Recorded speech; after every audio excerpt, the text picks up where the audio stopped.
Another question. Pastor, I was wondering if you can explain. Who's that?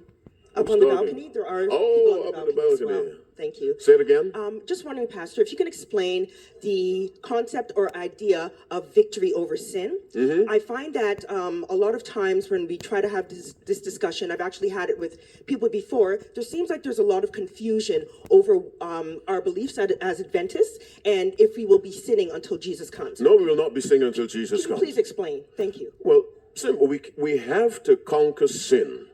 You see, one of the charges, with the original charge Lucifer laid against God, is that his law cannot be kept. Christ came. The Israelites should have demonstrated the law could be kept. Are you following me? They didn't.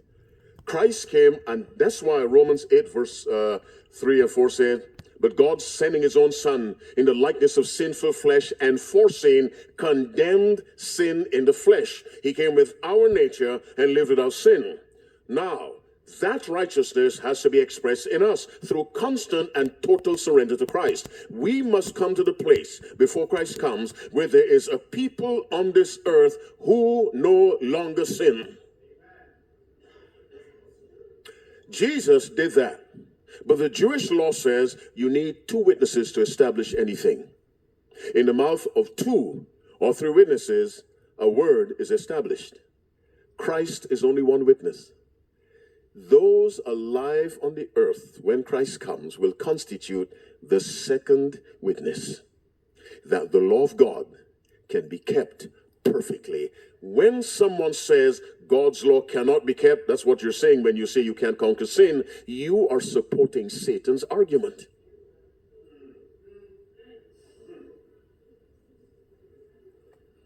And whatsoever is not of faith is sin.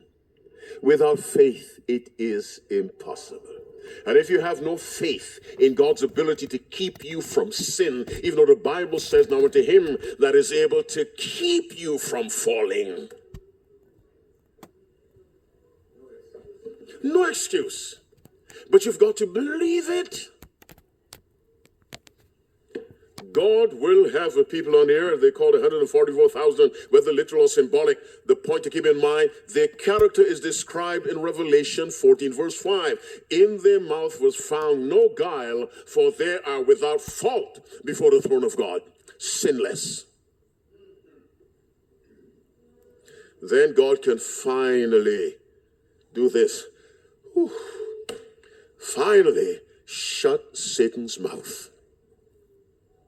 Every Adventist who says you cannot conquer sin stands on the side of Satan's charge that the law cannot be kept.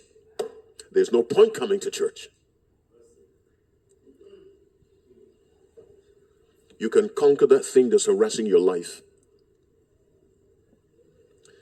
What does the Bible say to young man? Wherewithal shall a young man cleanse his way? We don't understand this is the power. This made the universe. It can conquer your weakness. Thy word have I hid in my heart, that I might not sin against thee. Ephesians 5:25-26. Husbands, love your wives, even as Christ also loved the church and gave himself for it, that he might sanctify and cleanse it with the washing of water by the word. Sanctify and cleanse.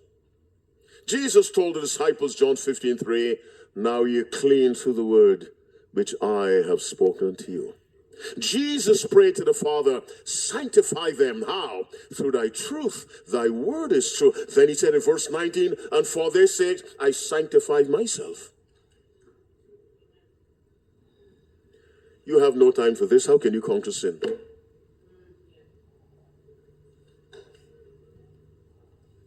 It's a terrible, terrible insult to God for Seventh-day Adventists to say, no one can gain total victory over sin. It is a crime against humanity. Not humanity, divinity. Another question so I don't get depressed.